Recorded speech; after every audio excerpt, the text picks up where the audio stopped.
Welcome back to our Steven. I'm your host, Steven. Does anybody else remember when they could buy ringtones? And today, we've got hacked IT guys, $95,000 disasters, and scammers trying to sue their victims in some wild rSlash scam stories, all starting with a post titled, Scammer Calling Welfare Check on Victim. So for context, my 72-year-old grandmother lives with my parents. Long story short, she got heavily involved in a stolen identity plus a iPhone purchase scam. The scammer wanted her to buy 2 new iPhones and mail them to who knows where. We caught on, locked down her devices, changed her passwords and logins, etc., and thought that was the end of it. Then the cops showed up at our doorstep. They said they were responding to a report of domestic violence incident. Things were a little tense at first, but once we explained everything, showed them the evidence, and they checked on her, they basically confirmed it was almost certainly the scammer who called them. They couldn't confirm it for obvious privacy reasons, but they made it pretty clear. Can someone explain what the point of that was? The scammer knows she lives with family.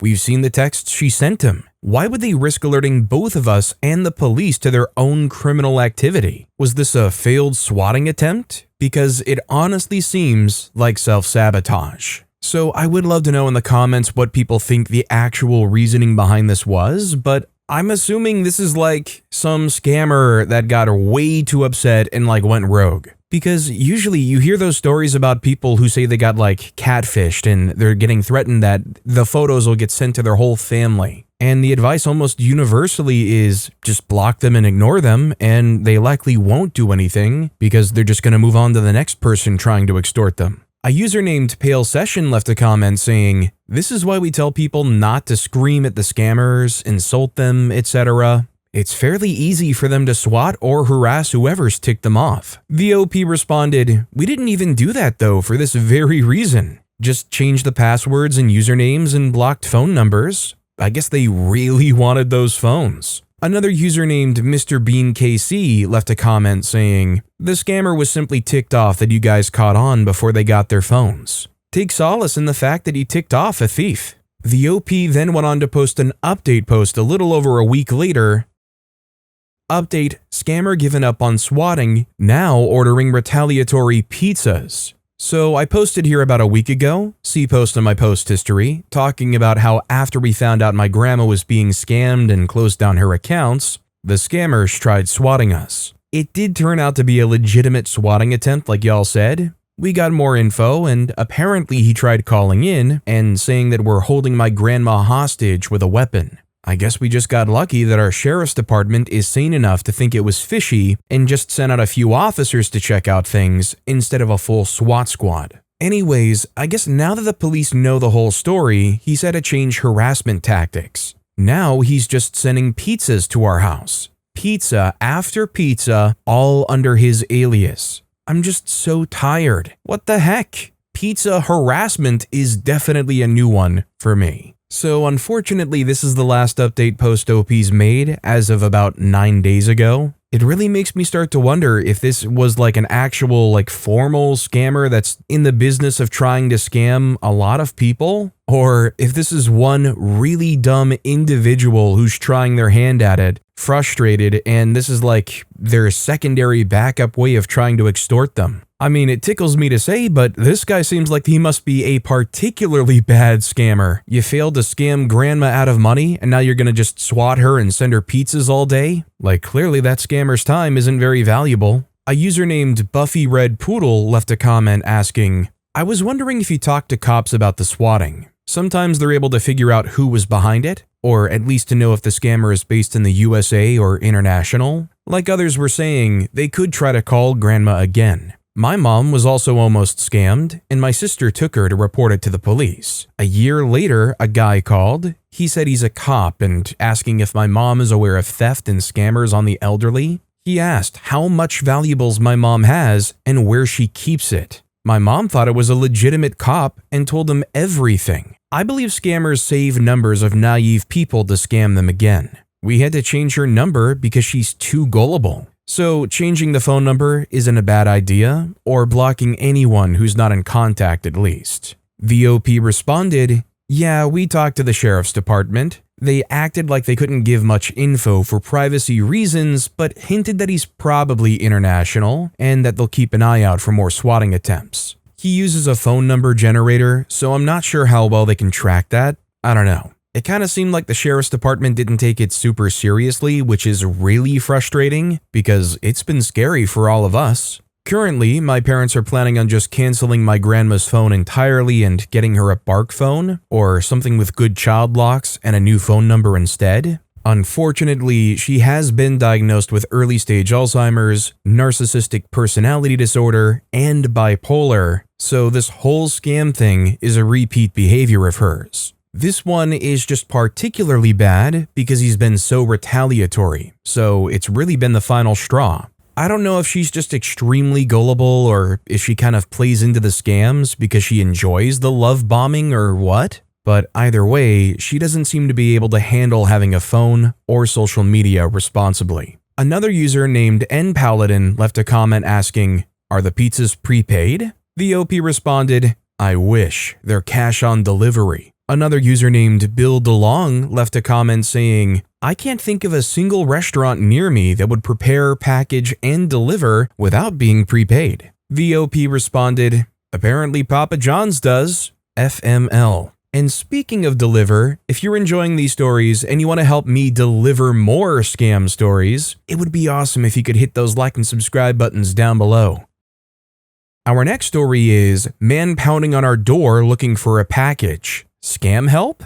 A couple of days ago, someone stole my husband's card info somehow. They spent $600 from Texas. Then $1,000 tried to go through, and the bank alerted us. So we did the normal thing and called the bank, got the $600 reversed, and reported the fraud. Then tonight, a package shows up with our address and a woman's name. My husband opened it, and it was an iPad. I started looking up on my phone what scam this could be, remembering the $600 charge. I see stuff about someone trying to intercept it and get worried. As I was cooking dinner for my family, a guy shows up on our porch and he's just standing there. I look at him through the side window and he sees me. He says, "I see you," and starts pounding on the door. He seems harmless and older, but we have 2 little kids, so I just decide to call the police. The whole time with the dispatcher, the man just kept knocking and saying stuff. We were getting quite scared because he wasn't leaving and kind of rummaging around the porch.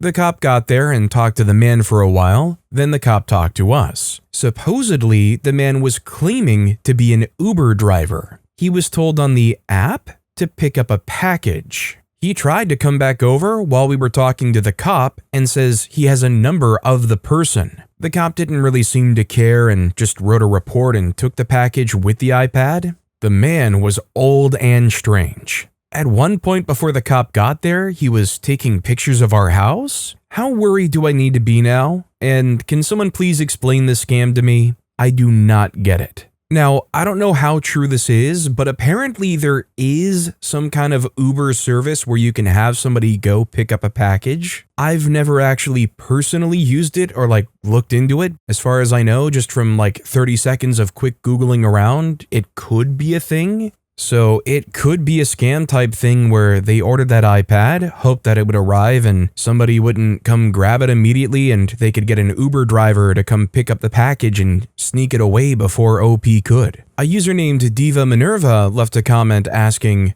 "But why did the cop take the package? That is so random." The OP responded, "I think my husband made a report and it was evidence. They gave us an option to take it to send it back to Apple ourselves. I don't know. I didn't want it at our house anymore anyway." Another user named Carolyn CLH left a comment saying, "The Uber driver could also be completely innocent. He was told to pick up a package. He wasn't going to get paid if he didn't, but more likely he was a mule that was going to send it on to somewhere else. In any case, not much chance of him doing anything to you." The OP responded, "I think he said that he was sent to pick up a person, and it changed to a package," is what the cop said after. So that's how they get them to accept the package type job? I don't know. Okay, that's good to know. I was thinking mule too because it seemed like he was on the phone the whole time with someone. This next story is got hacked in the dumbest way as an IT guy. Me, male 21, got hacked and blackmailed through Discord. I'm an official trained IT specialist for application development for over a year now. I felt secure, but I learned my lesson. Please don't tell me how unbelievably dumb I am. I know I am. I will never be again. What happened? A guy on Discord texted me. I knew him, and I remember he made small games or worked on them. Therefore, it wasn't suspicious when he asked me if I wanted to test his game. I said yes, and he sent me the game. I placed it into my antivirus software. It told me, "Everything is fine, no threat." I tried to run it, but it didn't do anything. He then told me that I have to run it as an admin because Unity needs that. I Googled that, and Google even told me it mostly doesn't. Well, I ran it anyway. The next second, I saw a small command window without text. At the same time, my antivirus software reported, "New exception created," and for a short time, which folder it accessed. App data, Google, Chrome, cookies. It did somehow create an exception to gain access to my browser. In the antivirus software, it tells me, "That access might lead to passwords and user data." It was too late. I saw how my Discord logged me out. I instantly knew what happened. I was shocked, embarrassed, angry, and panicked. Had a small panic attack, I think. I was able to gather my thoughts and knew, you have to do everything now as fast as possible. I tried to log into Discord with my old password. It didn't work, so I requested a new one. For some reason, the mail didn't work, so I used my phone. This worked, and I got an email to reset it. I did, and I was logged in for a second before being logged out again. I got an email, "Your password got changed. If it wasn't you, click here." So I clicked and reset it again. After that, I instantly created new backup codes and speedrunned to make a new 2FA connection. In the meantime, I checked he actually sent me a message offering me a deal to let my data back and also showing my passwords of my password manager, I believe, in plain text. Also my Google Photos and my Google account. I thought that's it, but that was my mistake. I didn't know he was still in my Google account. So I went in there, logged out of every device, also generated new backup codes, deleted all browser history, and changed the password again. He changed my birthday to 2017 to make the account delete itself after 2 weeks. I had gained back control over my accounts, however, changed them all again, wrote them down on paper because I got paranoid, took my PC off the internet, and ran an antivirus software. Google and Discord did not notify me that someone logged into my accounts. Only the password change notified me. The antivirus software failed by being manipulated, and Google didn't notify. Usually I got a full screen box asking if this location is allowed to log in or not. The antivirus software is Norton. The gamer malware name was knightsthread.exe. The phone number which contacted me started with +62, and he had 1 hour access to my Google and Discord account. I fell into a trap like a noob. I won't forget the feeling, so I hope it never happens to me again. The actions I took: reported to the police, cleaned my user folder because a new one appeared, removed the exceptions in the antivirus software, changed passwords for important accounts like banking, Google, social media. I never responded to them. I wanted to post this even though it's embarrassing to me. The account of my friend got corrupted just like mine did. I trusted my antivirus software and Google. Why on earth are my passwords plain text in my local storage? What else could I do to prevent further damage? I may have forgotten something which would be important to do. Thanks for reading, thanks for all the advice, and thanks for everyone telling me that I was extremely naive. So I'll put it on the screen while I'm talking here, but the OP did actually include several photos of the exchanges they had with the guy, including one where you can tell there's a blurred photo of OP's identification picture, which I'm assuming was on their Google Photos or something. I myself don't want to pile on to this guy, but it is kind of interesting that OP opens this post with, "I'm an IT guy," and yet they don't understand. If you can help it, you should never save your passwords in Chrome or Firefox or Edge or whatever browser you're using. It's super convenient, don't get me wrong, and they're taking more steps these days to try to protect it, but if they get access to your computer and they can copy that cookie data folder, which they did on OP, it's sort of like making a carbon copy of OP's exact browser. Not only are there tools where you can just look at the plain text passwords that are saved in that, but once that hacker got into OP's computer, made a copy of that cookies data folder, and pasted it on their own machine, they basically open Chrome and they're signed in and they've got the browser history that OP has. So if you're still logged in and you have all those passwords saved on your Google Chrome browser because they got that copy, they're essentially logged in with all that autofill info and everything from your copy on their end too. The OP themselves left a comment saying, "Note and edit because I suck at typing. If it's not clear, it seems like I got full access and control again over my accounts. Personality could be stolen now since he had access to my Google photos. He showed me. I can't tell how many gigs of data he got in that 1 hour. Ignore my grammar mistakes. I thought I could fix them afterwards. If you have questions, feel free to ask. Edit, I noticed Microsoft Edge WebView 2 is running in the background and I can't kill it, but I blocked it with a firewall. I googled it. Why does it need to run? Is it dangerous? I'm finding it kind of hard to believe OP's in IT. A user named Greek Curry Lover left a comment saying, "Time to wipe that computer." The OP replied, "Yep, I decided to not take any chances." Our next story is, we were scammed after calling QuickBooks support. $95,000 gone and we're desperate. We're a small business and something terrible happened to us this weekend. I'm writing this both to ask for advice and to warn others. We entered an incorrect number for a check, so my husband contacted QuickBooks for help. After more than an hour on the phone, the representative told him someone would call him back. Shortly after, we received a return call. The caller already knew about the check issue. Because he had the details, my husband believed he was legitimate. The caller said that he needed to verify my husband's identity. He sent a verification code, and my husband read the code back to him. Starting Friday night, the scammer began transferring money out of our account. By the time we realized what was happening, about $95,000 had been taken. He also removed our access to the account. When we discovered the fraud on Monday night, we immediately contacted customer service.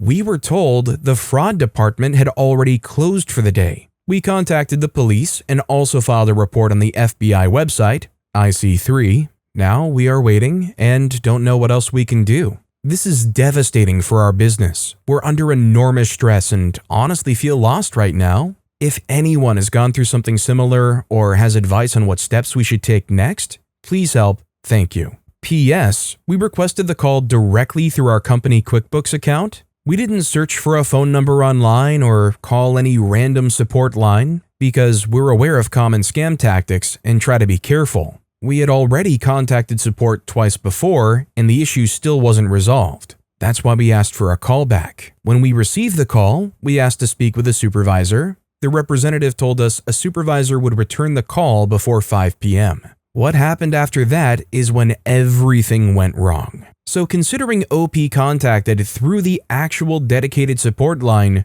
surely this has to be like a rogue actor, right? Somebody that's relatively connected to the system that is being used to siphon and scam money away from people? What else could it be? Well, thankfully OP posted an update saying, "Update, thank you everyone for your answers, help, and encouragement. I'd like to give you an update. Yesterday, we spoke to someone from the QuickBooks fraud team. They couldn't promise me because it's ultimately up to Green Dot Bank, but they said it looks promising with the direction it's going. He said that they'll try to get most of the funds, if not all of them. Again, there's still a chance we might not get them, but here's to hope." Then OP added, "Update, we finally received a permanent credit from QuickBooks Bank. We have some good news to share. QuickBooks Bank has issued us a permanent credit in the amount of $95,469.97 on February 17th, 2026. We are incredibly grateful for everyone's concern, advice, and support during this difficult time.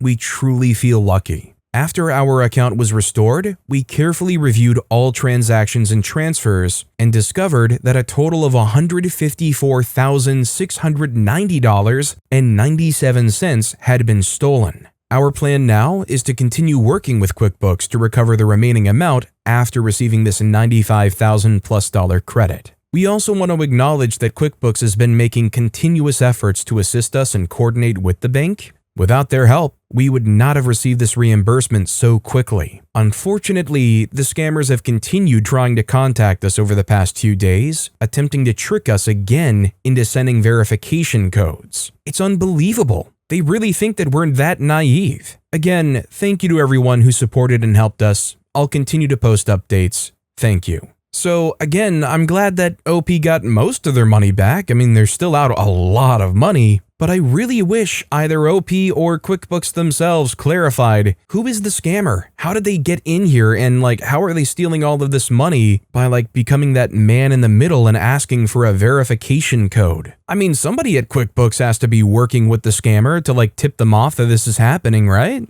I'm not surprised that QuickBooks is doing whatever they can to get that money back. Otherwise, I feel like there's some serious legal liability, and even after OP gets the money back, I feel like there needs to be some consideration, at least, inquiring with a lawyer. A user named Netherfountain left a comment saying, "That is wild. Is QuickBooks also your bank? This is fraud, and these are unauthorized transactions, not a scam. You probably have a decent chance of getting the money back in this case." The OP responded, "Yes, QuickBooks is effectively our business bank, which is why a significant amount of our company's money was in the account. We later found out that our funds are actually held through Green Dot Bank. Their position is that because we provided the verification code, the transactions are treated as authorized. But after we filed the police report and submitted a complaint to the FBI, IC3, we were notified that the case has now been reopened."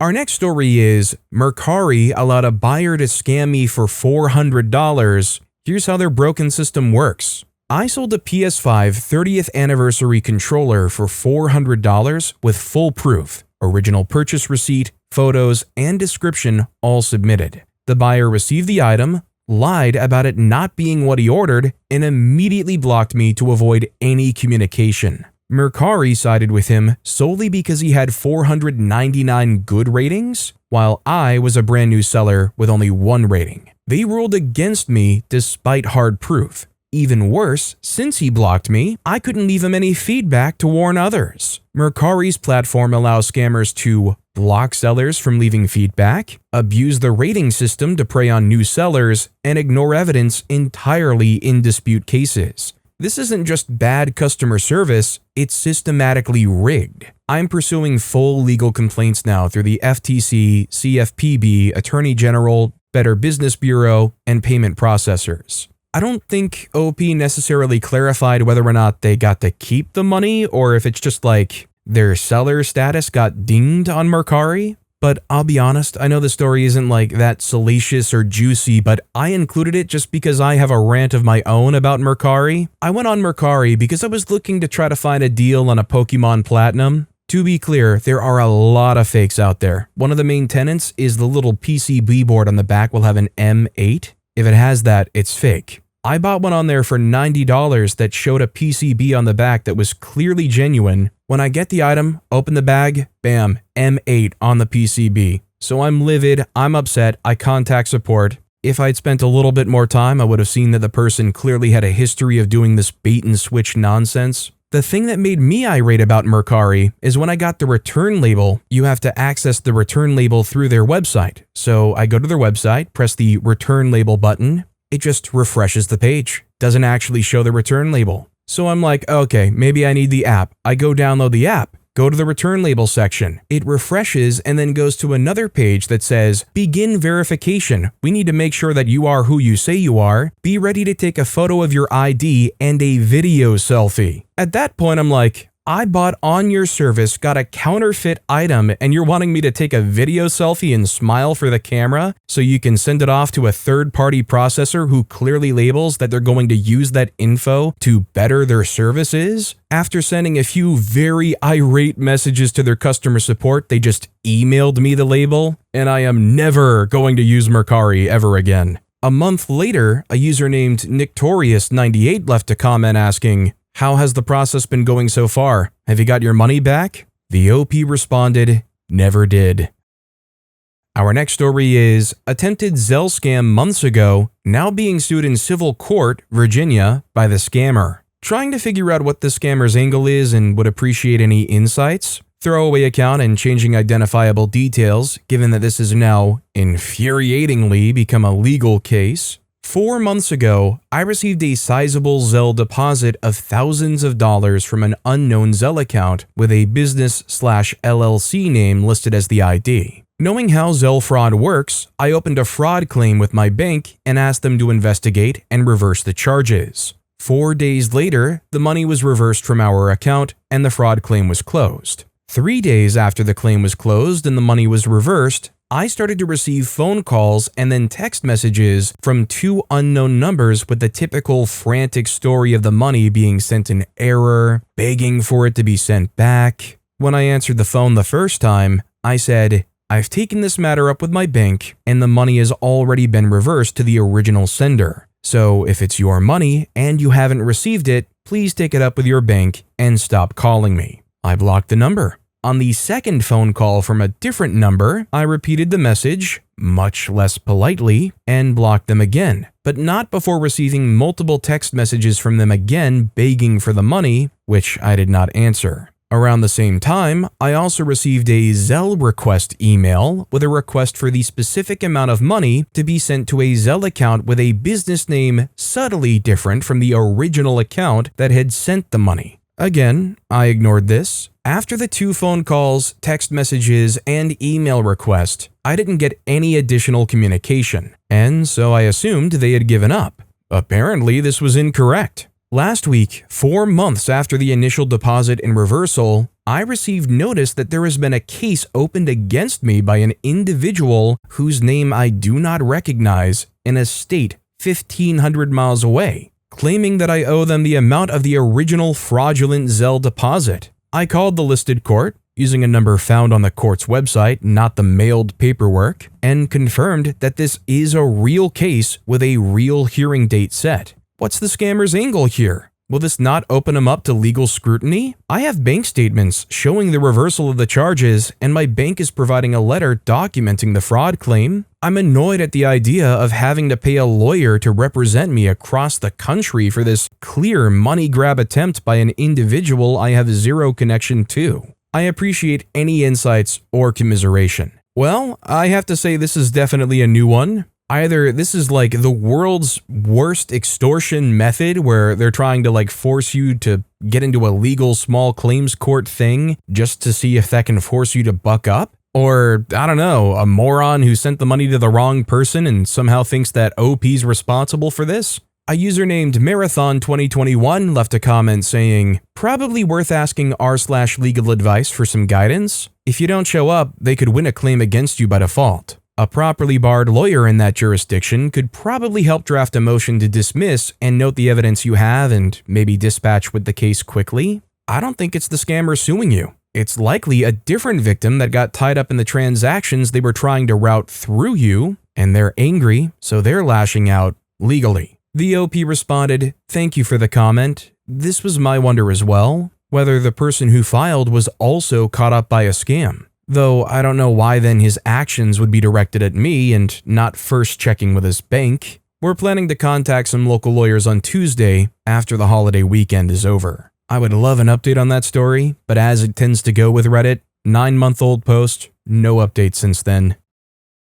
Our next story is Employee Robbed in Rome with Weird Lawyer Follow-Up. Here's a weird one I wanted to share and ask if anyone's seen anything like this before. I sent one of my employees to Italy to work the Olympics. He got a couple of free days and went to visit Rome. While he was waiting for his train, someone stole his bags. He checked his tracker and saw the bags headed off down the road. He sprinted towards the tracker and suddenly ran into 2 men in zip-tie handcuffs being let out of an alley by undercover police. He told them that it was his bags and that he needed to catch a train. The police escorted the thieves, the luggage, and my employee to the police substation in the train station. They quickly got his information since he had a train to catch, along with a flight, and had him sign a quick complaint about what had happened. They took down his name, email address, and his employer's name. He doesn't remember writing down a phone number. The police ensured that he would make his train on time, and he came back to the US. It's now been a week, and he was contacted today by a lawyer on WhatsApp that said his email address didn't work. Our domain can be tricky to read sometimes. He was in a hurry, so it's very possible they couldn't send him an email. She said that the criminals wanted to apologize by sending $500 to his bank account or via MoneyGram. I have attached screenshots of the chat. My employees know that I do scam baiting and such, and we do lots of trainings about phishing, etc. at work. He reached out to me to do some digging, and what I found is that the name she gave is a real lawyer in Rome, and she specializes in providing legal assistance and protection to non-European citizens and works with public administration bodies, prefecture, police headquarters, consulates, and other public bodies. So the OP actually attached a few photos of the texts his employees received. I'll try to put them on the screen here. The first image has a text from a number saying, "Good morning, Mr. P. I'm the lawyer representing the two young men who attempted to steal your suitcase yesterday. They are deeply sorry for what they did and apologize to you. They are deeply remorseful. They would like to offer the sum of 500 euros for the inconvenience they caused. Please accept and let me know how to send the money. Thank you. Best regards, so-and-so attorney." In the second image, it's another text that says, "Good morning. I apologize for writing to you here, but the email address listed in the documents is incorrect. I can make a personal transfer to your bank account or send you the money via MoneyGram, and you can withdraw the funds yourself. My clients sincerely apologize. This option is permitted in Italian courts. I await your response. Kind regards, attorney so-and-so." The employee responded via text, "The only way I will accept your client's apology is via check to a PO box. Write the check, and I can send you the box address." The attorney over text responded, still in the second image, "Good evening, I don't have a check. I can send you a photo of a MoneyGram transfer. I'll just include your name and the country where you want to cash it, and you'll be free to collect it whenever you want. Can we do that? Thanks and have a good evening." As you can see, he's not willing to give any further personal information such as bank account info, but he would be willing to take the $500 for his trouble. He had some expensive tech gear in his bag. We've both done some searching, and it seems that the Italian Penal Code has statutes that cover risarcimento del danno, compensation for damages, in return for leniency. Does anyone see any red flags if they were to send compensation via MoneyGram? Obviously, he's well aware of advance fee scams, so he would expect to get a tracking number, go to MoneyGram, collect his cash, and presumably confirm everything with the lawyer so she can get them out of major trouble. He said that they were identified as non-EU, so they might be facing deportation in addition to jail time. You know, I saw this story on the subreddit and I thought it was such an interesting thing. The fact that they have this option here where they can go, yeah, okay, I'll just send $500 and they'll give me more of a slap on the wrist or something. I guess the hang-up here is OP's employee saying, oh, I will only do it via check. I guess come to find out, checks are more of an American thing? A user named Lolo Coco left a comment saying, just FYI, most countries have moved past checks. We're just the weirdos in America that insist on them still being a thing. So the fact that she said no check is not a red flag. Another user named Pseudolos left a comment saying, I'm Italian and I have a law degree, and I'll explain now why this is not a scam. In Italy, a criminal can obtain a lighter sentence if he does what he can to right the wrong he caused. It's mostly used in theft cases because if the thief gives back what he stole, he usually manages to get out on parole. In Italy, to send money to other countries, we use MoneyGram. You go to a post office, give the recipient name and up to 1,000 euros, and they give you a receipt with the name of the recipient and an 8-digit number. You send a pic of the receipt, and the guy with that name can go to a MoneyGram partner in his country with an ID and the 8-digit number to cash in. Basically, the thief's lawyer is trying to give you money because if he manages to do so, the thieves will get a lighter sentence. If 500 euros are enough, I suggest you accept it. If not, try haggling for more. They won't send you a check. We don't do that here. VOP responded, thank you. Everything I found online from criminal defense lawyers in Italy seem to confirm this process happens. Once he confirms with the police that she is the real lawyer, he's going to do some soul searching to decide if he wants the money or have them face more punishment for what they did. But with that being said, that's all the time we have for today. Now, if you want to hear some more crazy scam stories, you can always check out that video on the left of the screen. Or if you missed my latest video, you can check that out on the right. That's it, I'll see you all next time with some more stories.